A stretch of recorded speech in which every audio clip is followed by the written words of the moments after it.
Reborn, going to be talking about the Necro and the two different ways you can really play a Necro. You can play a Necro as a touch Necro or a caster Necro. So let's go to the feat menu here. Accuracy, completely pointless. Just, it's pointless for a touch or a caster Necro. Alchemical lore is amazing. You can just basically dump a bunch of potions around you and change it from one type of potion to the other. So if you want to save money and just convert all your mana potions to health potions, you can save them up, drop them around you, use one cast of alchemical lore. It changes all of them, and then you just pick them right back up. Really cool spell. Animate dead. Just put 1 point into it if you need something for to cast something for the enemies to focus on. If you're caster Necro. You always want 2 points in armor proficiency, caster or touch Necro, because it allows you to use shields.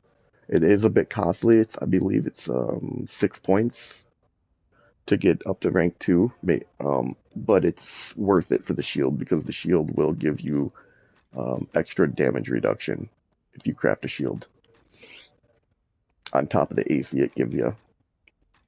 Chill Touch is a touch-based attack. It takes this flat damage and adds it on top of your damage rating here, on top of your weapon rate damage. And there's basically two high damaging attacks: it's Chill Touch and Shocking Grasp. I like using Shocking Grasp. We'll get to that in a sec. Clarity, always great for reduction, mana cost reduction. Contagions crap, Dark Possession crap, and Power is amazing. Some abilities like Haste here, it says 30% in 29 seconds. In the feat menu, it will say 30% in 20 seconds. It increases both. So right here, it went from 20 to 29 seconds through Empower, and that 30% increase actually does increase to 43.5% with Empower. It's the developers. There's a lot of spells in this game with the cleric and the necro that the Empower did not correctly change the tooltips, or it just didn't correctly buff the spell like it should have. Like the duration on some spells just didn't get increased, even though it says it did. But when you test it out and you run a timer, that it'll say like it runs for 90 seconds, but when you time it, it's only running for 60 seconds.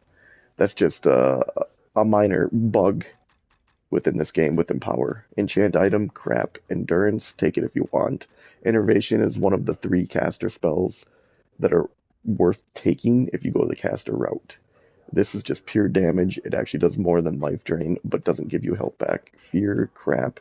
Flame arrow, in my personal opinion, is the #1 caster spell or feat that I use for the Necro, because it gets up to 5 arrows, and when you point blank use it on an enemy, it can 1 or 2 shot an enemy very, very easily, especially when it's empowered.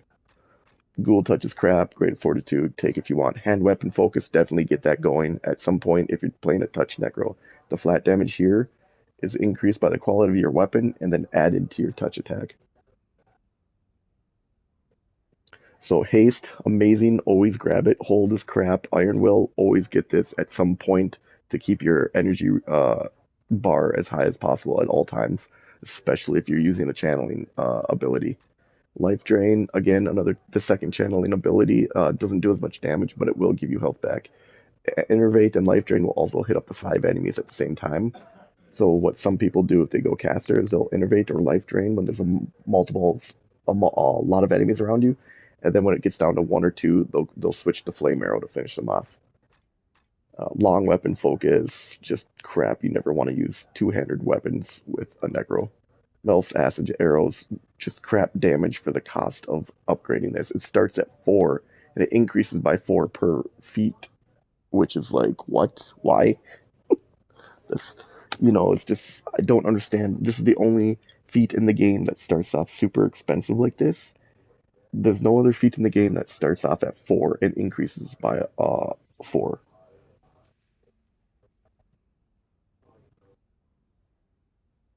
So this becomes a feat that costs 60 feat points, and the damage on it is just nowhere near worth it.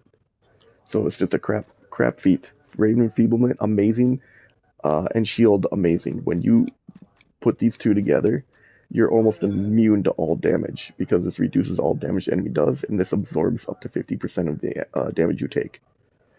So it's just like you basically take about 25%. It's not even that. It's this game made it additive.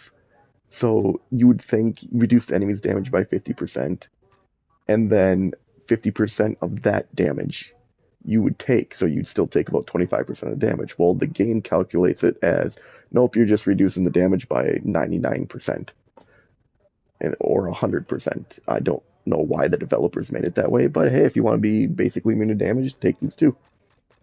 Especially for a caster necro, shield is just absolutely amazing for a caster necro or a touch necro for any necro. Shocking grasp, this is my main touch ability because it's the highest damaging one, and over on my weapon I put cold and fire, so I'm doing cold, fire, and shock damage for every single time I use my touch attack. So I'm doing 3 out of the 4 damage elements basically.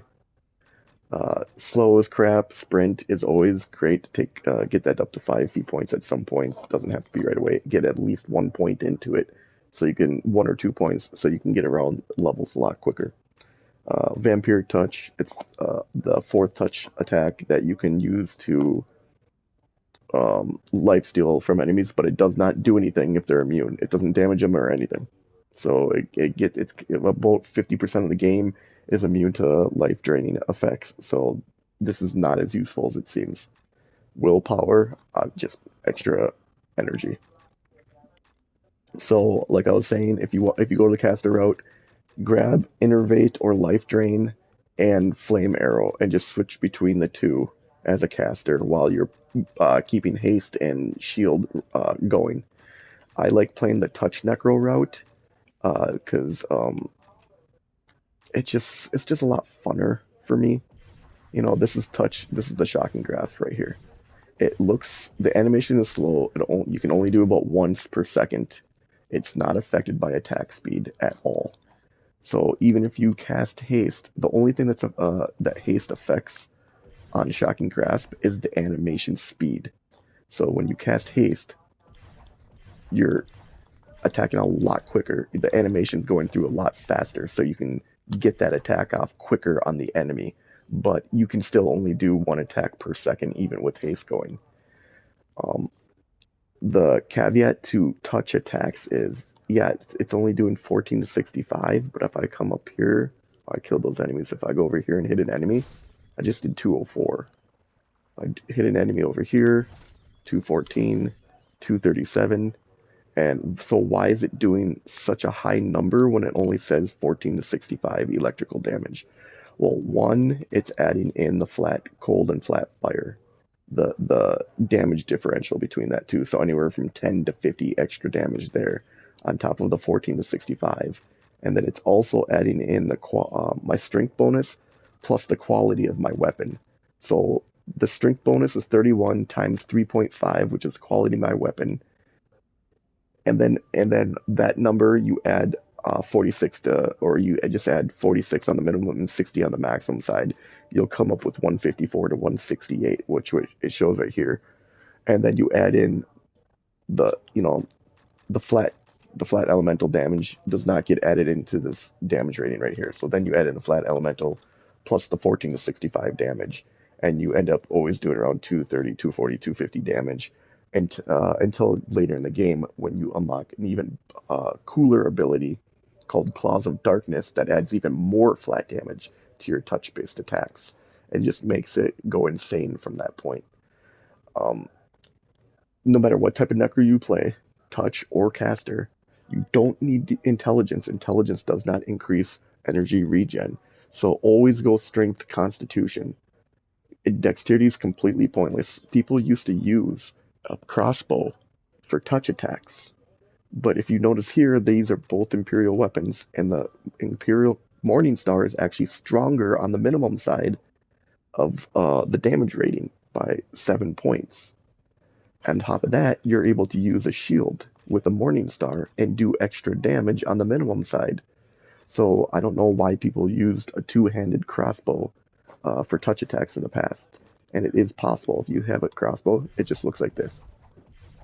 And it will add your crossbow damage. But the best way to do it is Morning Star plus a shield, because the shield will give you that extra damage reduction on top of the damage reduction you get from your feats.